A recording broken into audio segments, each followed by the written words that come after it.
RC study zone YouTube channel पर मैं रामचंद्र चौहान आप सभी का स्वागत करता हूं। प्यारे बच्चों, आज इस वीडियो में हम करने जा रहे हैं एनसीईआरटी कक्षा 10वीं की गणित पाठ्य पुस्तक के अध्याय 14 से संबंधित बेसिक कॉन्सेप्ट, जो कि बोर्ड एग्जाम की लिहाज से काफ़ी इंपॉर्टेंट होता है। आपको प्रत्येक चैप्टर का बेसिक कॉन्सेप्ट से रिलेटेड वीडियो जरूर देखना है अच्छे ढंग से, क्योंकि ज़्यादातर जो क्वेश्चन आते हैं वो कॉन्सेप्ट आधारित होते हैं, और अगर आपका कॉन्सेप्ट क्लियर है तो आप कोई भी क्वेश्चंस को सोल्व कर सकते हो। इसलिए आप प्रत्येक चैप्टर का बेसिक कॉन्सेप्ट से रिलेटेड वीडियो जरूर देखना, जिसकी प्लेलिस्ट और उसके प्रत्येक चैप्टर के लिंक जो है मैंने वीडियो के डिस्क्रिप्शन में डाल रखे हैं। इस अध्याय का नाम है प्रायिकता, और यह अध्याय कुल 4 अंकों का है। बोर्ड परीक्षा में इस अध्याय में से कुल 4 अंकों के प्रश्न आपको देखने को मिलेंगे। इनमें से एक प्रश्न आएगा 1 अंक वाला वस्तुनिष्ठ यानी कि बहुविकल्पिक प्रश्न, 1 अंक का एक प्रश्न आएगा रिक्त स्थान वाला, और एक प्रश्न आएगा 2 अंक वाला लघुत्रात्मक प्रकार का। आइए हम इनको समझ लेते हैं बेसिक कॉन्सेप्ट में क्या क्या है इस चैप्टर के अंदर। सबसे पहले हम बात करते हैं प्रायिकता। क्या होती है प्रायिकता? किसी घटना के घटित होने अथवा घटित न होने की संभावना को प्रायिकता कहते हैं। कोई भी घटना है, अगर वह घटित हो रही है या घटित न हो रही है, तो उसकी कितनी संभावना है, घटित होने की संभावना कितनी है अथवा घटित न होने की संभावना कितनी है, उस संभावना को ही हम क्या कहते हैं? प्रायिकता कहते हैं। ठीक है। प्रायिकता का मान किस पर डिपेंड करता है? प्रायिकता का मान घटना के पक्ष में संभव परिणामों, जिन्हें हम अनुकूल परिणाम कहते हैं। प्रायिकता का मान घटना के पक्ष में संभव परिणामों यानी अनुकूल परिणामों पर तथा प्रयोग के सभी संभव परिणामों, एक तो है घटना के पक्ष में जो संभव परिणाम होते हैं जिन्हें हम अनुकूल परिणाम कहते हैं, और दूसरा है प्रयोग के सभी संभव परिणामों अर्थात कुल परिणाम पर निर्भर करता है। तो प्रायिकता का मान 2 चीजों पर निर्भर करता है कि एक तो अनुकूल परिणाम कितने हैं और दूसरे कुल परिणाम कितने हैं। अनुकूल परिणाम किसी निश्चित घटना के होंगे, जबकि कुल परिणाम उस प्रयोग के होंगे। ठीक है, ये याद रखना। अब प्रायिकता का फार्मूला क्या होता है? प्रायिकता को हम पीई से लिखते होते हैं। ई का मतलब यहाँ पर इवेंट है। किसी घटना की प्रायिकता पीई होती है, जिसे हम लिखते होते हैं घटना के अनुकूल परिणाम बटा कुल संभव परिणाम। घटना के अनुकूल परिणाम बटा कुल संभव परिणाम, ये प्रायिकता का फॉर्मूला है, जिसे आपको अच्छे से याद रखना है। इसमें आपको एक चीज और याद रखनी है कि प्रायिकता का मान कभी भी ऋणात्मक तथा 1 से बड़ा नहीं होता है। कभी भी प्रायिकता का मान न तो ऋणात्मक होगा और न ही 1 से बड़ा होगा। इसके बाद प्रायिकता से रिलेटेड कुछ और चीजें भी है जिन्हें हमने अच्छे से समझना है। तो अगला पॉइंट है हमारा प्रायिकता से रिलेटेड प्रायिकता का परिसर। प्रायिकता का परिसर क्या होता है? 0 से बड़ा और 0 के बराबर तथा 1 से छोटा या 1 के बराबर होता है। इसको हम ऐसे पढ़ते होते हैं, किसी भी घटना की प्रायिकता पीई का मान greater than equal to 0 and less than equal to 0 होता है। प्रायिकता का मान 0 से बड़ा और 0 के बराबर भी होता है, जबकि 1 से छोटा और 1 से बराबर होता है, 1 के बराबर होता है। ठीक है। अगला पॉइंट है प्रायिकता की सीमा। सेम यही सीमा होती है। प्रायिकता का मान जो होता है वह कहाँ तक हो सकता है? 0 से बड़ा या इसके बराबर, और 1 से छोटा या 1 के बराबर होता है। ओके। अगला है किसी घटना की प्रायिकता को भिन्न, दशमलव अथवा प्रतिशत के रूप में व्यक्त किया जा सकता है। कोई भी घटना है, उसकी प्रायिकता को दर्शाने के लिए हम भिन्न का उपयोग कर सकते हैं, दशमलव का उपयोग कर सकते हैं अथवा प्रतिशत का उपयोग भी कर सकते हैं। तीनों ही प्रकार से प्रायिकता को दर्शाया जा सकता है। इसके बाद अगला पॉइंट, एक निश्चित घटना की प्रायिकता सदैव 1 होती है। कोई भी घटना अगर निश्चित है, जिसका घटित होना बिल्कुल निश्चित है, तो उसकी प्रायिकता कितनी होगी? 1 होगी। जबकि एक असंभव घटना की प्रायिकता सदैव 0 होती है। असंभव घटना जो घटित नहीं हो सकती, उसकी प्रायिकता 0 होती है। ठीक है। इसके बाद अगला पॉइंट है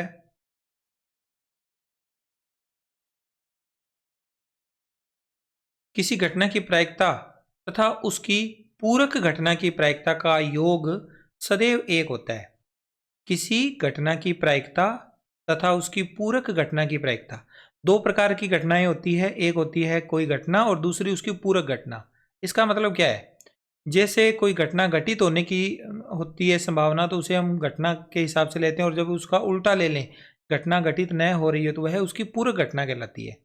ठीक है, तो ये क्या लिखा हुआ है यहाँ पर कि घटना की प्रायिकता, घटना के घटित होने की प्रायिकता और उसकी पूरक घटना के घटित होने की प्रायिकता, दोनों का योग सदैव एक होता है। अर्थात हम कह सकते हैं पीई, पीई क्या है, घटना के घटित होने की प्रायिकता, जबकि पीई नहीं, ई नहीं का मतलब ये पूरक घटना है। ई की पूरक घटना कौन होगी, ई नहीं होगी। पीई नहीं, पीई प्लस पीई नहीं, घटना के घटित होने की प्रायिकता पीई और घटना के घटित नहीं होने की प्रायिकता पीई नहीं, दोनों का योग एक होता है। इसे हम ऐसे भी लिख सकते हैं कि कोई घटना के घटित होने की प्रायिकता पीई प्लस ई नहीं को हम क्या लिख सकते हैं, ई के ऊपर एक छोटा सा बार लगा देते होते हैं। तो ये भी क्या है, किसी घटना के घटित होने की प्रायिकता प्लस घटना के घटित न होने की प्रायिकता, दोनों का मान योग योग करने पर क्या आएगा, एक आएगा। ओके, अगला पॉइंट है इसमें, एक प्रयोग की सभी प्रारंभिक घटनाओं की प्रायिकताओं का योग एक होता है। ये जो फिलअप वाले क्वेश्चन होते हैं ना, उसमें ये प्रश्न पूछा जाता है, एक प्रयोग की सभी प्रारंभिक घटनाओं का योग कितना होता है, एक होता है। ओके, आगे है अगला पॉइंट, प्रायिकता का मान 0 से अधिक या इसके बराबर तथा 1 से छोटा या इसके बराबर होता है। ये पॉइंट हमने पहले डिस्कस कर लिया है। 0 से तो बड़ा होता है या इसके बराबर भी हो सकता है, जबकि प्रायिकता का मान 1 से छोटा या इसके बराबर होता है। ठीक है बच्चों, ये कुछ पॉइंट थे जिनको आपने अच्छे से समझना था। अब इनसे रिलेटेड मैंने दो उदाहरण लिए हैं यहाँ पर। एक उदाहरण तो है, यदि पीई बराबर 0.81 हो तो पीई नहीं का मान ज्ञात कीजिए। पीई नहीं, हम जानते हैं कि इस सवाल को कैसे करना है, हमें इन दोनों के बीच में रिलेशन पता है कि कोई भी घटना है और उसकी पूरक घटना है, दोनों का योग, प्रायिकताओं का योग एक होता है। तो पीई प्लस पीई नहीं बराबर एक, इसकी वैल्यू हमें 0.81 दे रखी है, और प्लस में पीई नहीं आ जाएगा और बराबर में एक। यहाँ से अगर हम पीई नहीं की वैल्यू निकालेंगे तो ये 0.81 बराबर के दूसरी तरफ जाएगा तो माइनस में चला जाएगा, एक माइनस 0.81, तो पीई नहीं का मान आ गया 0.19। एक में से 0.81 को घटा दिया, वो आंसर आ गया हमारा। इसी तरह का ही एक और क्वेश्चन है, कई बार ऐसे भी क्वेश्चन पूछा जा सकता है, यदि पीई बार यानी कि घटना के घटित नहीं होने की प्रायिकता बराबर 4/11 है, प्रायिकता को बटा में दिया हुआ है, इसमें क्या था, प्रायिकता को पॉइंटों में दे रखा था, यहाँ 4/11 है, तो पीई ज्ञात कीजिए, पीई का मान ज्ञात करना है। तो फिर से हमने फार्मूला वही लगाना है, दोनों में संबंध क्या है, पीई प्लस पीई बार बराबर एक, तो हम लिखेंगे, हम जानते हैं कि घटना के घटित होने की प्रायिकता प्लस उसकी पूरक घटना के घटित होने की प्रायिकता, दोनों का योग एक होता है। इसकी वैल्यू हमने पता लगानी है, तो ये यहाँ पर डायरेक्ट लिख दिया, और प्लस में इसका मान हमें दिया हुआ है, पीई बार का 4/11 है। 4/11 का पक्षांतरण होगा तो हमें पीई का मान मिल जाएगा 1 माइनस 4/11, लघुत्तम ले लेंगे, इसका 11 आएगा, और 11 माइनस 4 यानी कि 7/11 इसका फाइनल आंसर हमें मिल जाएगा। ओके, ये दो क्वेश्चन थे जो इससे रिलेटेड अपने जुड़े हुए थे क्वेश्चन। अब प्रायिकता आधारित जो आपकी बुक में जो प्रश्न दे रखे हैं वो देख लेते हैं। सबसे पहला पॉइंट है, थैले, बक्से, पिगी बैंक या समूह पर आधारित प्रश्न। इस तरह के प्रश्न भी आपको करने होंगे। थैले वाले प्रश्न, थैले में कुछ गेंदे हैं, कुछ कांच गोलियां हैं, इस तरह के प्रश्न। बक्से के अंदर भी कुछ भी आइटम्स हो सकती है, कोई वस्तु हो सकती है, ठीक है, पेन हो सकते हैं बक्से के अंदर, या खराब बल्ब, अच्छे बल्ब, इस तरह के दो अलग अलग प्रकार के बल्ब, कुछ वस्तुएं भी हो सकती है ऐसी जिनके अंदर हम आपस में दो अलग अलग कलर के हो गए, अलग अलग टेस्ट वाले हो गए, इस तरह से। पिगी बैंक, पिगी बैंक गुल्लक जिसे कहते हैं, इसमें सिक्के वाले क्वेश्चन, एक पिगी बैंक में अलग अलग मूल्य वाले सिक्के दिए हुए हैं, 50 पैसे का या 1 रुपये का, 2 रुपये के, 5 रुपये के, अलग अलग अमाउंट वाले सिक्के हैं, उनकी संख्या दे रखी होगी पिगी बैंक में, उनसे रिलेटेड क्वेश्चन भी पूछा जा सकता है। या समूह पर आधारित प्रश्न, समूह का मतलब हमारे पास कुछ ग्रुप है, कुछ हमने उसको इकट्ठा कर लिया, जैसे कि लाल रंग कलर के पेन, नीले कलर के पेन और ग्रीन कलर के पेन, तीन अलग अलग रंग के पेन हैं और तीनों अलग अलग शाही वाले पेन हो गए। अगर उनको इकट्ठा मिला दें, उनमें से बिना देखे एक पेन को सिलेक्ट करें, तो वो समूह वाला प्रश्न कहलाएगा। ठीक है, पहला टाइप तो ये हो गया। दूसरा टाइप है सिक्के की 1, 2 और 3 उछाल पर आधारित प्रश्न। ऐसे क्वेश्चन भी पूछे जा सकते हैं जहां सिक्के को एक बार उछाला जाता है, 2 बार उछाला जाता है या 3 बार उछाला जाता है। एग्जाम्पल अपने देखेंगे इनके। और तीसरे टाइप का प्रश्न है पासे की 1 और 2 फेंक पर आधारित प्रश्न। पासे को एक बार फेंका जाता है उससे रिलेटेड प्रश्न, पासे को 2 बार फेंका जाता है तो उससे रिलेटेड प्रश्न। अलग अलग प्रकार के प्रश्न इसमें काफ़ी सारे बन जाते हैं। आगे है चौथा टाइप, ताश के 52 पत्तों पर आधारित प्रश्न।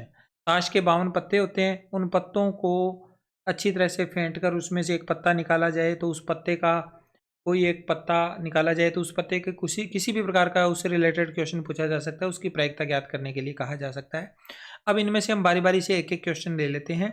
सबसे पहला हमारा पॉइंट होगा इसमें से थैले, बक्से, पिगी बैंक तथा समूह पर आधारित प्रश्न। इस टाइप के अगर प्रश्न आ जाते हैं तब आपको क्या करना होगा। इस प्रकार के प्रायिकता के प्रश्नों में घटना या प्रयोग के अनुसार अलग अलग परिणामों को लिखकर उनका योग करना होता है। जैसे थैले में, बक्से में, पिगी बैंक में अलग अलग प्रकार की वस्तुएं दे रखी होगी, उनको हमने जोड़ करना है। जोड़ करने के बाद कुल परिणाम निकाल लेने हैं। इसके उपरांत वांछित घटना के अनुकूल परिणाम ज्ञात कर प्रायिकता सूत्र की सहायता से प्रायिकता ज्ञात करते हैं। वांछित घटना यानी कि जो प्रश्न में पूछी गई घटना है। जैसे थैले के अंदर नीले रंग की गेंद है, काले रंग की गेंद है और लाल रंग की गेंद है। हमसे वांछित घटना यह पूछी गई है कि नीले रंग की गेंद आने की प्रायिकता बताओ, तो वांछित घटना के अनुकूल परिणाम निकालने हैं।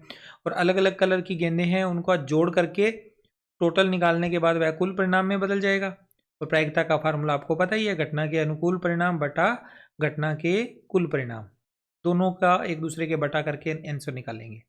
आगे इसके हम कुछ एग्जाम्पल्स ले लेते हैं। जैसे मैंने पहला एग्जाम्पल्स लिया है यहाँ पर, एक थैले में 5 लाल, 3 हरी व 3 काली गेंदें हैं। 3 अलग अलग कलर की गेंदें हैं, इनमें से यादृच्छा एक गेंद बाहर निकाली जाती है। इसकी क्या प्रायिकता है कि निकाली गई गेंद लाल है, काली नहीं है, नीली नहीं है। 3 प्रश्न इसमें पूछे गए हैं। तो जैसा कि मैंने बोला था कि सबसे पहले अलग अलग रंग की जो भी वस्तुएं उनका जोड़ करो। तो पहले हम उन्हें लिखेंगे, लाल गेंदें कितनी है 5, हरी गेंदें कितनी है 3, काली गेंदें कितनी है 3। यहाँ से देख के नोट कर लिए। अब कुल गेंदें कितनी हो जाएगी 5 + 3 + 3, 5 3 8 और 3 11। तो कुल गेंदें कितनी है थैले में 11 गेंदें हैं। तो कुल परिणाम भी कितने हुए 11 हुए। यहाँ तक कर लेने के बाद अब हमारे ये जो 3 अलग अलग इसमें प्रश्न दे रखे हैं इनको लेकर आगे कर चलना है।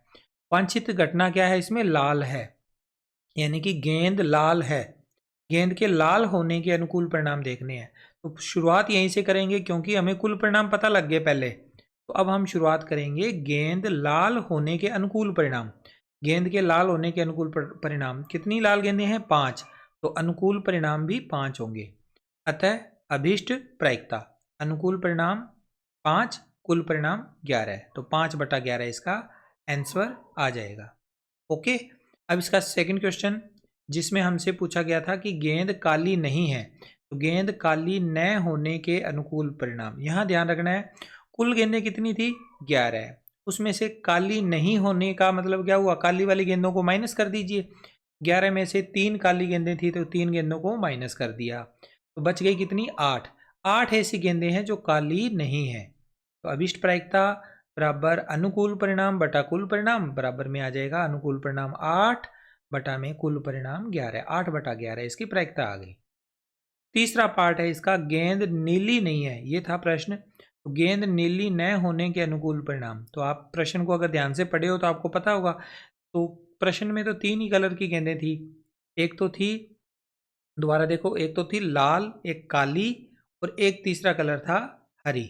लाल, काली और हरी 3 ही कलर थे, तो नीली गेंद तो उसमें थी ही नहीं। तो टोटल 11 गेंदें हैं और 11 गेंदें हमारी नीली नहीं है। गेंद नीली न होने के अनुकूल परिणाम कितने होंगे, 11 में से नीली गेंदों की संख्या को माइनस करना है। नीली तो केवल 0 ही गेंदें हैं, तो 11 - 0 11 आ गया। अतः अभीष्ट प्रायिकता अनुकूल परिणाम बटा कुल परिणाम, फार्मूला लगा देंगे आप, 11/11 बराबर 1। ये आ गया हमारा प्रायिकता का मान। गेंद नीली न होने की प्रायिकता कितनी है 1, यानी कि नीली न होने की घटना, गेंद के नीली न होने की घटना एक निश्चित घटना है। आप कभी भी देख लेना नीली गेंद निकलेगी नहीं, नीली गेंद नहीं आएगी उस थैले में से। क्यों? क्योंकि उसमें नीली गेंद है ही नहीं, इसलिए नीली गेंद न निकलना एक निश्चित घटना है। आगे चलते हैं। इसके बाद दूसरे प्रश्न की ओर। एक पिगी बैंक में 50 पैसे के 100 सिक्के, 1 रुपए के 20 सिक्के, 2 रुपए के 10 सिक्के व 5 रुपए के 5 सिक्के हैं। इसे उल्टा कर, किसे उल्टा कर? पिगी बैंक को उल्टा कर हिलाने पर यादृच्छा एक सिक्का बाहर आता है। जब हम इसे उल्टा करके हिलाएंगे तो एक सिक्का बाहर आ जाता है। इसकी क्या प्रायिकता होगी कि बाहर निकला सिक्का 5 रुपए का है, 1 रुपए का नहीं है। दो प्रश्न इसमें पूछे हैं। तो ये भी प्रश्न हमें सबसे पहले अलग अलग प्रकार के सिक्के दे रखे हैं, तो हम इनकी संख्या को नोट करके जोड़ करेंगे। 50 पैसे के सिक्के तो हैं 100, 1 रुपए के सिक्के हैं 20, 2 रुपए के सिक्के हैं 10, 5 रुपए के सिक्के हैं 5। प्रश्न में से देख देख के नोट कर लिए। सबका जोड़ करा तो हमारे पास 135 आ गए सिक्के टोटल। तो ये टोटल सिक्के ही हमारे क्या होंगे? कुल परिणाम होंगे। कुल परिणाम बराबर 135। पहले प्रश्न में पूछा गया है कि 5 रुपए का है, सिक्का 5 रुपए का है। लिखेंगे पहला पॉइंट, सिक्का 5 रुपए का होने के अनुकूल परिणाम 5, क्योंकि 5 रुपए के सिक्के कितने हैं? केवल 5 ही सिक्के हैं। तो अनुकूल परिणाम तो है 5 और कुल परिणाम है 135। अतः अभिष्ट प्रायिकता अनुकूल परिणाम बटा कुल परिणाम बराबर 5/135। 5 के पाड़े से कटेंगे 5 एकम 5, 13 को काटेंगे 5 के पाड़े पे 2 पे कटेगा, 2 5 10, 3 बच गया शेष, 3 और 5 35, 35 को काटेंगे 5 के पाड़े से 7 पर कटेगा, 2 और 7 27, 1/27 इसका आंसर आ गया। ओके, ये इसका पहला पार्ट हुआ। दूसरे में है 1 रुपए का नहीं है। 1 रुपए का नहीं है, तो 1 रुपए का नहीं है, ये क्वेश्चन यहाँ पर कर लेते हैं। और सिक्का 1 रुपए का नहीं होने के अनुकूल परिणाम कितने होंगे? 135 कुल सिक्के थे और 1 रुपए के सिक्कों की संख्या 20 थी, इसलिए 135 में से 20 माइनस कर दिए, 115 आ गया। 115 ऐसे सिक्के हैं जो 1 रुपए के नहीं हैं। अतः अभिष्ट प्रायिकता क्या होगी? अनुकूल परिणाम बटा कुल परिणाम। 115 तो है अनुकूल परिणाम और बटा में कुल परिणाम 135। 115/135, 5 के टेबल से काटेंगे इसे तो 23/27 इसका आंसर आ जाएगा। ओके, आगे बढ़ते हैं। इसके बाद हमारा अगला प्रकार था, इसमें सिक्के की 1, 2 और 3 उछाल पर आधारित प्रायिकता के प्रश्न। सिक्के को जब 1 बार उछाला जाए, 2 बार उछाला जाए या 3 बार उछाला जाए, तब प्रायिकता के प्रश्न किस टाइप के बनेंगे वो देख लेते हैं। जब हम सिक्का 1 बार उछालेंगे तो क्या होगा? कुल परिणाम कितने आएंगे? सिक्के की 2 ही साइड होती है, एक हेड होता है और दूसरा टेल, तो उसके 2 ही परिणाम होंगे। सिक्का जब 1 बार उछाला जाएगा, कौन कौन से? H और T, हेड और टेल, ठीक है। और जब सिक्का 2 बार उछाला जाए तो कुल परिणाम कितने होंगे? कुल परिणाम हो जाएंगे 2 गुणा 2। एक सिक्के की 2 साइड, दूसरे सिक्के की भी 2 साइड है, तो 2 का 2 से गुणा कर दीजिए। टोटल के कितने परिणाम आए? 4। और ये 4 परिणाम कौन से होंगे? या तो दोनों हेड होंगे या दोनों टेल होंगे, या पहला परिणाम हेड और दूसरा टेल, या इसका उल्टा, पहला टेल और दूसरा हेड। ये 4 परिणाम इसके तब आएंगे जब सिक्के को 2 बार उछाला जाएगा। ओके, सिक्के को 2 बार उछालने पर कुल परिणाम 2 गुणा 2 बराबर 4।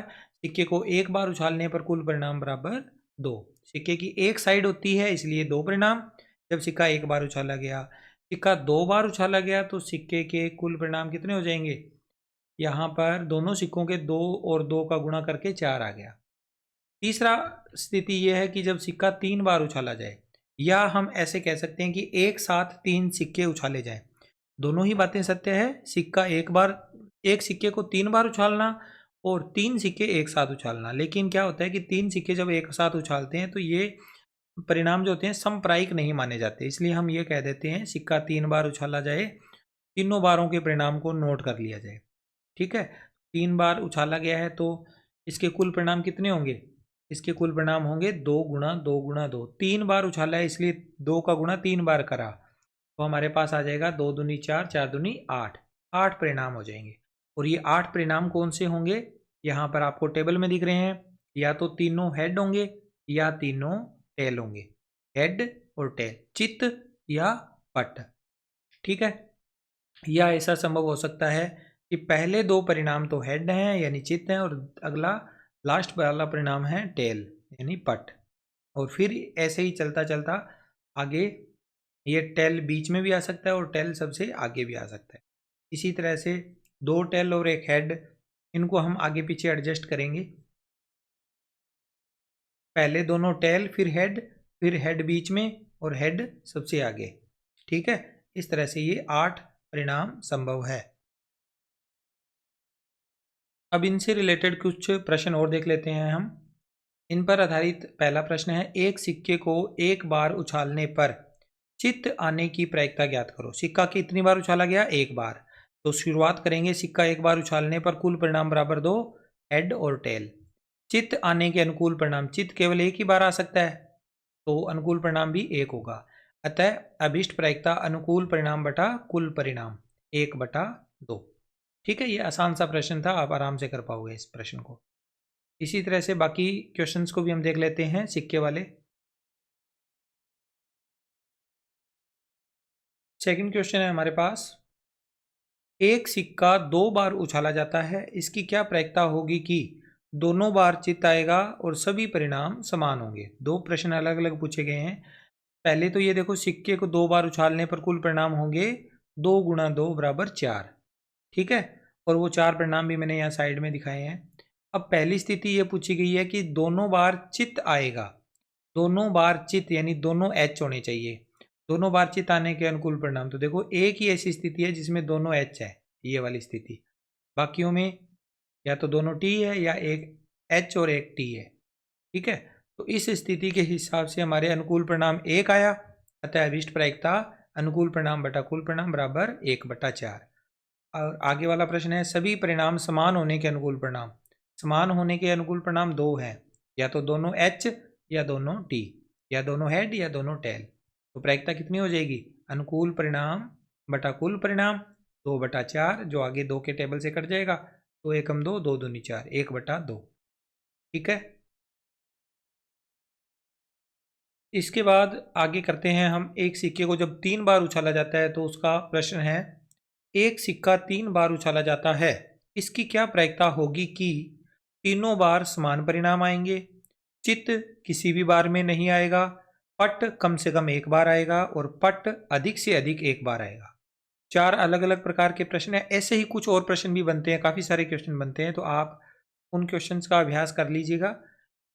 सबसे पहले देखो, एक सिक्का जब 3 बार उछाला गया है तो कुल परिणाम होंगे 2 × 2 × 2 यानी 8 परिणाम। ये 8 परिणाम पीछे भी मैंने बताए थे, वो सारे 8 परिणाम यहाँ नोट करे हुए हैं। अब पहला प्रश्न इसमें पूछा है, तीनों बार समान परिणाम आएंगे, तीनों एक जैसे परिणाम, तो तीनों बार समान परिणाम आने के अनुकूल परिणाम।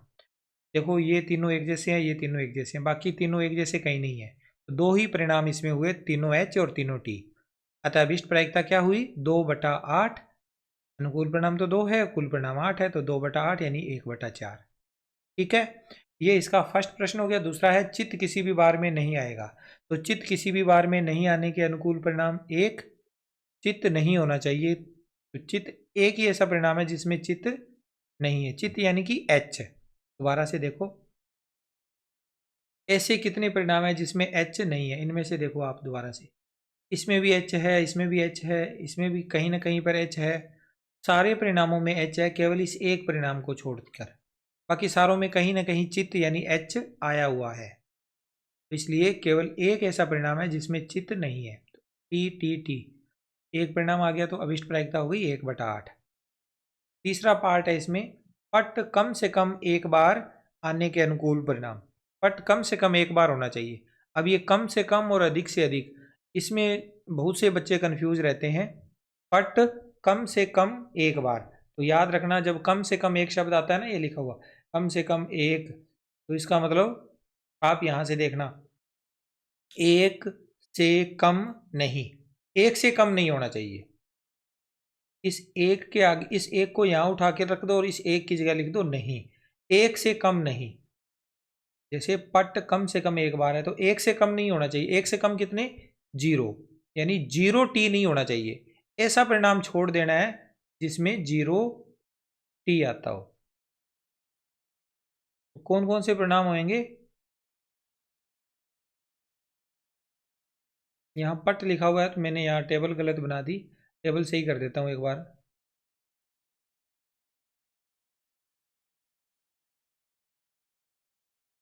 यहाँ देखिए, एक से कम पट नहीं होना चाहिए, एक से कम पट यानी 0 टी नहीं होना चाहिए। 0 टी इसमें है, इसको छोड़ दो। बाकी सारों में कहीं ना कहीं पर एक तो आया ही हुआ है, एक से कम नहीं है टी। तो इसको छोड़कर बाकी परिणाम लिखे तो 7 परिणाम ऐसे बने, तो अभिष्ट प्रायिकता हो गई 7/8। आगे है प्रश्न, पट अधिक से अधिक एक बार आने के परिणाम। पट अधिक से अधिक एक बार, तो एक से अधिक नहीं, एक से अधिक नहीं होने चाहिए। एक से अधिक यानी 2 और 3। एक से अधिक कितने हो सकते हैं? 2 और 3। यानी कि ऐसे परिणाम जिसमें 2 है टी और 3 टी है उनको छोड़ना है। तो 2 टी वाले ये परिणाम है और 3 टी वाला ये, इनको सारों को छोड़ दिया, ये वाले परिणाम हमने लेने हैं। तो ये टोटल 4 परिणाम है, तो 4/8 यानी 1/2 हो गया इसका आंसर। ठीक है, ये थे सिक्के वाले क्वेश्चन। अब इसके बाद सिक्के के बाद अगला प्रश्न आता है हमारा पासे की 1 और 2 फेंक पर आधारित प्रश्न। जब पासे को एक बार फेंका जाता है, पासे को 2 बार फेंका जाता है, तो उनसे रिलेटेड जो भी प्रश्न है वो देख लेते हैं। सबसे पहले पासे को जब एक बार फेंकते हैं तो कुल परिणाम कितने होंगे? 6। पासे के ऊपर 6 तक के अंक लिखे होते हैं। कौन कौन से अंक होते हैं? 1, 2, 3, 4, 5 और 6। ये 6 परिणाम होते हैं जब पासे को एक बार फेंकते हैं। कुल परिणामों की संख्या बराबर 6। और जब पासे को हम 2 बार फेंकेंगे, पासे को 2 बार फेंकने पर कुल परिणाम कितने होंगे? 6 गुणा 6। पहले पासे के 6 परिणाम, दूसरे पासे के भी 6 परिणाम, तो 6 गुणा 6 बराबर 36 परिणाम। कुल परिणाम कितने हुए? 36। और ये 36 परिणाम यहाँ पर एक सारणी है, इसमें मैंने आपको दिखाए हैं 2 अलग अलग कलर से। इनको लिखने का मेथड बड़ा आसान है। देखो 1, 2, 3, 4, 5, 6 लिखा हुआ है, दूसरे बॉक्स में भी 1, 2, 3, 4, 5, 6 लिखा हुआ है। ऐसे ही तीसरे, चौथे, पांचवें और छठे, सारे के सारे 6 बॉक्स में काले पेन से मैंने लिखे हैं यहाँ पर 1 से लेकर 6 तक के नंबर। फिर दूसरी शाही वाले देखो यहाँ पर पहले बॉक्स में 1, 1, 1 लिखा हुआ है, दूसरे में 2, 2, 2, तीसरे में 3, 3, 3, फिर 4, 4, 4, 5, 5, 5 और 6, 6, 6। बीच में सबके कोमा लगा हुआ है। तो ये 36 परिणाम बन जाएंगे। इन 36 परिणामों के ऊपर काफ़ी सारे क्वेश्चन बनते हैं, लेकिन एग्जाम्पल के लिए हम एक आधा क्वेश्चन ही ले पाएंगे, इसलिए मैंने यहाँ पर तो एक आधा क्वेश्चन ही समझाया है। बाकी क्वेश्चंस आपको डिटेल में अगर समझने हैं तो आप बुक के क्वेश्चंस या फिर इंपॉर्टेंट क्वेश्चन का जो मैं वीडियो डालूंगा उसमें आप जरूर देख लेना। एक पासे को एक बार फेंका जाता है, इसकी क्या प्रायिकता होगी कि पासे पर प्राप्त संख्या होगी? एक सम संख्या, 5 या 5 से बड़ी संख्या। तो पासे को जब हमने एक बार फेंका तो कुल परिणाम 6 होंगे, जो कि 6 परिणाम हमने यहाँ नोट करे हुए हैं। अब पहले प्रश्न में पूछा गया है सम संख्या, तो लिखेंगे पासे पर सम संख्या आने के अनुकूल परिणाम। पासे के ऊपर 1 से 6 तक के अंक होते हैं। इन अंकों में से सम संख्याएं कौन सी है? 2, 4 और 6। 3 ही ऐसी संख्याएं हैं जो सम है। तो 3 परिणाम हो गए, 2, 4, 6। अभिष्ट प्रायिकता अनुकूल परिणाम बटा कुल परिणाम 3/6, आगे कटने के बाद 1/2 बन गया। दूसरा क्वेश्चन है 5 या 5 से बड़ी संख्या। पासे पर 5 या 5 से बड़ी संख्या आने के अनुकूल परिणाम। इन परिणामों में से 5 या 5 से बड़ा नंबर हमने देखना है। 5 और 6 दो ही परिणाम ऐसे हैं जो 5 या 5 से ज़्यादा है। तो हमें 2 परिणाम लिख लिए, अनुकूल परिणाम 2, कुल परिणाम 6, 2/6 प्रायिकता आ गई, 1/3 कटने के बाद आंसर आ गया। ये तो था पासे को जब एक बार फेंका जाता है तो उससे रिलेटेड प्रश्न। आगे हम अगला प्रश्न करते हैं जिसमें पासे को 2 बार फेंका जाए तब किस टाइप के प्रश्न बनेंगे, देख लेते हैं हम। पासे को 2 बार फेंकने पर संबंधित प्रश्न कैसा होगा? क्वेश्चन नंबर 2 करते हैं। एक पासे को 2 बार फेंका जाता है और परिणामों को लिख लिया जाता है, इसकी क्या प्रायिकता होगी कि सभी परिणाम समान होंगे, प्राप्त अंकों का योग 5 या 5 से कम होगा, 4 किसी भी बार में नहीं आएगा, 4 केवल एक बार आएगा। ये 4 अलग अलग टाइप के मैंने प्रश्न लिए हैं। इसमें से देखो सबसे पहले आप नोट करोगे कि पासे को 2 बार फेंकने पर कुल परिणाम 6 गुणा 6 बराबर 36। फिर उसके बाद परिणामों को लिख लेना है। ये वाली टेबल तो मैंने आपको यहाँ समझाने के लिए बनाई है, आप चाहो तो डायरेक्ट आंसर लिख सकते हो। अनुकूल परिणाम डायरेक्ट अगर आपको याद है तो डायरेक्ट लिख सकते हो। लेकिन जब ये लाइन लिखी आती है कि परिणामों को लिख लिया जाता है तो परिणाम जरूर लिखने आपने, ये टेबल जरूर बनानी है। बीच में ऐसे मैंने डार्क करा है, ऐसे नहीं करना, बिना डार्क किए हुए आपको टेबल बनानी है। सभी परिणाम समान होने के अनुकूल परिणाम यहाँ देखो 1,1, 2,2, 3,3, 4,4, 5,5 और 6,6 ये एक जैसे परिणाम है। इनके अलावा एक जैसे परिणाम आपको नहीं मिलेंगे। ये 6 परिणाम ऐसे हैं जो एक समान है। अतः अभिष्ट प्रायिकता होगी अनुकूल परिणाम बटा कुल परिणाम 6 बटा 36। 6 के पहाड़े से कट जाएंगे, 6 कम 6, 6 6 36, 1 बटा 6। ये पहला प्रश्न हो गया। आगे है प्राप्त अंकों का योग 5 या 5 से कम होगा। अंकों का योग 5 या 5 से कम होने के अनुकूल परिणाम देखो क्या होंगे। अनुकूल परिणाम 5 या 5 से कम, ये वाली लाइन देखो, इसमें अंकों का योग 1 और 1 2, 1 और 2 3, 1 और 3 4, 1 और 4 5, तो ये सारे काउंट हो गए। 2 और 1 3, 2 2 4, 2 3 5, ये भी काउंट हो जाएंगे। 3 और 1 4, 3 2 5। आगे बढ़ेंगे तो 5 से ज़्यादा हो रहे हैं, इसलिए आगे वाले को काउंट नहीं करा। फिर है 4,1 5। ये सारे परिणाम गिनने पर हमारे पास आए 10। तो 10 परिणाम होने के कारण इनका हम लिखेंगे अभिष्ट प्रायिकता अनुकूल परिणाम 10 बटा कुल परिणाम 36, 10 बटा 36, यानी आगे 2 के पहाड़े से कट जाएंगे, 5 और 18, 5 बटा 18। तीसरा टाइप था इसका 4 किसी भी बार में नहीं आने के अनुकूल परिणाम। 4 नहीं आना चाहिए, तो 4 देखो इस वाली लाइन में आ रहा है, इस वाली लाइन में आ रहा है। ये परिणाम हमारे ऐसे परिणाम है जिसमें 4 आ रहा है, इनको छोड़ना है। तो यहां मैंने थोड़ा सा डिटेल में नहीं लिखा, आपको बता देता हूं। कुल परिणाम कितने हैं 36। उन 36 परिणामों में से ऐसे कितने परिणाम है जिसमें 4 आ रहा है। 1 2 3 4 5 6, 6 परिणाम ये, 7 8 9, इसको पहले गिन लिया, 10 11। 36 में से 11 परिणाम माइनस हो जाएंगे, 36 माइनस 11 25। 25 परिणाम ऐसे हैं जिसमें 4 नहीं आया हुआ। अतः अभिष्ट प्रायिकता अनुकूल परिणाम बटा कुल परिणाम बराबर में आएगा 25 बटा 36। ओके, इसका चौथा पार्ट कर लेते हैं। इसमें पूछा गया है 4 केवल एक बार आने के अनुकूल परिणाम। 4 एक ही बार होना चाहिए। 4 इस वाली लाइन में है और इस वाली लाइन में है। इसमें 4 एक बार है, यहाँ पर भी एक बार है, यहाँ पर भी एक बार है, इसमें 2 बार है, इसको छोड़ दिया। इसमें एक बार है, इसमें भी एक बार है, और इधर एक बार है 4, एक बार 4 है, एक बार 4 है, इसमें भी एक बार है, इसमें भी एक बार है।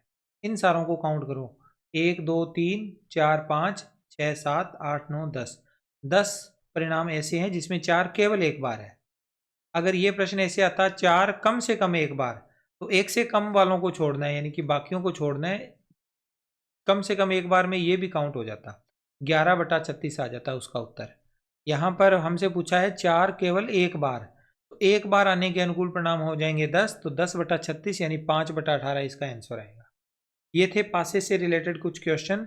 आगे चलते हैं। इसके बाद अगला प्रकार है ताश। ताश के 52 पत्तों का जो क्वेश्चन होता है, ताश के पत्तों पर आधारित प्रश्न, वो देख लेते हैं। सबसे पहले तो आप ये देखो, ताश में पत्तों की संख्या कितनी होती है। किसी भी ताश में पत्तों की संख्या होती है 52। ताश के कुल पत्ते कितने होते हैं 52, तो कुल परिणाम भी कितने होंगे 52 होंगे। दो चीजें क्लियर हुई। अब ये 52 पत्ते किस किस टाइप के होते हैं, तो देखो सबसे पहले इस 52 पत्तों में से 26 पत्ते लाल रंग के होते हैं और 26 ही पत्ते काले रंग के होते हैं। 52 पत्ते, उसमें से 26 लाल रंग के पत्ते और 26 पत्ते काले रंग के। इन लाल रंग के पत्तों में 2 टाइप होते हैं। एक तो होते हैं पान के पत्ते 13 पत्ते, और 13 ही पत्ते होते हैं ईंट के। तो 26 पत्ते आगे 2 अलग अलग ढेरियों में बंट गए, 13 पत्ते पान के और 13 पत्ते ईंट के। अब काले पत्ते भी इसी तरह से 2 भागों में बंटेंगे, 13 पत्ते हुकुम के और 13 पत्ते चिड़िया के। हुकुम और चिड़िया 2 कलर होते हैं काले रंग में, और 2 ही इसमें होते हैं लाल रंग में, पान और ईंट। अब ये 13 पत्ते, 13 पत्ते, 13 पत्ते और 13 पत्ते, ये 13 पत्ते किस टाइप के होते हैं, कौन कौन से पत्ते होते हैं। इन सभी पत्तों में से सबसे पहला पत्ता होता है इक्का। इक्का होता है सबसे पहला पत्ता, और सभी में एक एक पत्ता इक्का होगा। पान का भी एक इक्का होगा, और एक इक्का होगा ईंट का। इसी तरह से एक हुकुम का भी इक्का होगा और एक चिड़िया का भी इक्का होगा। तो इक्के टोटल कितने 4। 4 में से लाल रंग के इक्के कितने 2, और काले रंग के इक्के कितने 2। पान के इक्के कितने 1। हुकुम के इक्के कितने, तो हुकुम का भी 1 होता है। ईंट के इक्के कितने हैं, तो ईंट का भी 1 होता है। यानी जब आपको ये कहा जाए कि पान ईंट हुकुम या चिड़िया का इक्का, तो 1 आएगा उसका आंसर, 1 बटा 52 आंसर आएगा। इक्का किसी भी अलग अलग टाइप के, हमें 4 टाइप की ढेरियां दे रखी है, उन ढेरियों में से कोई एक कलर का पूछ लिया जाए, जैसे पान का इक्का, पान, ईंट का इक्का, तो एक अनुकूल परिणाम होगा। अब पहला पत्ता तो सभी में इक्का हो गया। इसके बाद आगे के जो पत्ते होते हैं उन पत्तों में से आगे, जैसे पहला पत्ता खत्म होने के बाद अगला पत्ता 2 नंबर से स्टार्ट होगा, 2 से लेकर 10 तक के पत्तों पर अंक लिखे होते हैं, इसलिए आगे वाले पत्तों को क्या बोला जाता है? अंक कार्ड, अंक वाले पत्ते, अंक कार्ड या अंक वाले पत्ते। कौन कौन से पत्ते होंगे ये? 2 से लेकर 10 तक के, इन पे 2 से लेकर 10 तक के अंक लिखे होंगे। पान के पहला पत्ता इक्का, उसके बाद में 2, 3, 4, 5, 6, 7, 8, 9, 10, 10 तक के ये सारे पत्ते क्या हुए? अंक वाले हो गए। तो 9 पत्ते हो गए ये टोटल, 2 से लेकर 10 तक के 9 पत्ते अंक कार्ड हो गए पान के। सेम यही पत्ते ईंट के होंगे, 2 से 10, 2 से 10 हुकुम के भी होंगे और 2 से 10 चिड़िया के भी होंगे। सभी में इस तरह से 9 पत्ते अंक वाले होते हैं। ओके, अब आगे इसके बाद अंक वाले पत्तों के बाद 3 पत्ते बच गए। देखो, पहला पत्ता इक्का और 2 से 10 तक के पत्ते हो गए अंक वाले, तो यानी टोटल 10 पत्ते तो हो गए। अब 3 पत्ते बच गए, क्योंकि इस डेयरी में कुल कितने पत्ते हैं? 13 पत्ते। 13 में से 10 तो हमने बता दिए। अब 3 पत्ते कौन से हैं? तो 3 पत्तों में से जो प्रत्येक पत्ता कहलाएगा वो एक फेस कार्ड कहलाएगा। फेस कार्ड, तस्वीर वाले पत्ते। इसमें कौन कौन से पत्ते होंगे? गुलाम बेगम बादशाह, JQK, गुलाम बेगम बादशाह। J for jack, Q for queen, K for king, गुलाम बेगम और बादशाह। तो पान के अंदर भी गुलाम बेगम बादशाह होते हैं, ईंट के भी गुलाम बेगम बादशाह होते हैं, हुकुम के भी गुलाम बेगम बादशाह होते हैं और चिड़िया के भी गुलाम बेगम बादशाह होते हैं।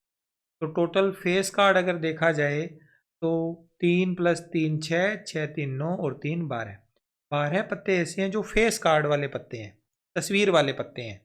लाल रंग के फेस कार्ड 3 और 3 6, काले रंग के फेस कार्ड 3 और 3 6। ईंट के पत्ते जो फेस कार्ड हैं, ईंट के पत्ते जो फेस कार्ड हैं, केवल 3 पत्ते हैं ईंट के जो फेस कार्ड है। हुकुम के भी 3 ही पत्ते हैं फेस कार्ड, पान के भी 3 ही पत्ते फेस कार्ड हैं। लेकिन अगर केवल फेस कार्ड पूछा जाए तो सारों को गिनना है। लाल रंग के फेस कार्ड पूछे जाए तो लाल वाली 2 ढेरियां हैं, 3 और 3 6 पत्ते। काले रंग के फेस कार्ड पूछे जाए तो काले रंग की भी 2 ढेरियां हैं, 3 और 3 6 पत्ते हो जाएंगे। इस तरह से अनुकूल परिणामों को हमने इस वाली पूरी इमेज को अपने माइंड में फिट कर लेना है। यहाँ से ही आपको ताश वाले जो क्वेश्चन है वो क्लियर हो पाएंगे। अब इनसे रिलेटेड हम एक आधा क्वेश्चन देख लेते हैं ताश के पत्तों पर आधारित। जैसे क्वेश्चन है, 52 पत्तों की ताश की एक गड्डी है, उसको अच्छी तरह से फेंट कर यादृच्छिया एक पत्ता बाहर निकाला जाता है। इसकी क्या प्रायिकता होगी कि निकाला गया पत्ता होगा? पान का गुलाम होगा, हुकुम का पत्ता नहीं होगा, एक इक्का होगा। तो ताश के कुल पत्ते 52, कुल परिणाम 52, ये तो आपको क्लियर है। अब पहला प्रश्न पूछा है पान का गुलाम, तो पान के गुलाम, पान की एक ढेरी होती है, उस ढेरी के अंदर केवल एक ही गुलाम होता है, तो पान के गुलामों के अनुकूल परिणाम केवल एक है। अतः अभीष्ट प्रायिकता अनुकूल परिणाम बटा कुल परिणाम, फार्मूला लगाया, 1/52 आंसर आ गया। आगे है सेकंड क्वेश्चन, हुकुम का पत्ता नहीं, हुकुम का पत्ता नहीं होना चाहिए। तो हुकुम के पत्ते कितने होते हैं? 13। पूरी ताश 52 पत्तों की है, उसमें से 13 पत्ते हुकुम के हैं, तो 52 में से 13 माइनस कर दो, 39 पत्ते ऐसे पत्ते हैं जो हुकुम के नहीं है। ठीक है, तो 39/52 इसका आंसर आएगा। 13 के पाड़े से कटेंगे, 13 3 39, 13 चौके 52, 3/4। इसके बाद थर्ड क्वेश्चन पूछा गया था, एक इक्का, एक इक्का होने के अनुकूल परिणाम 4 होते हैं। पूरी ताश में 4 इक्के होते हैं, एक पान का, एक ईंट का, एक हुकुम का, एक चिड़िया का। 4 इक्के होते हैं, तो प्रायिकता आ जाएगी 4/52 यानी 1/13।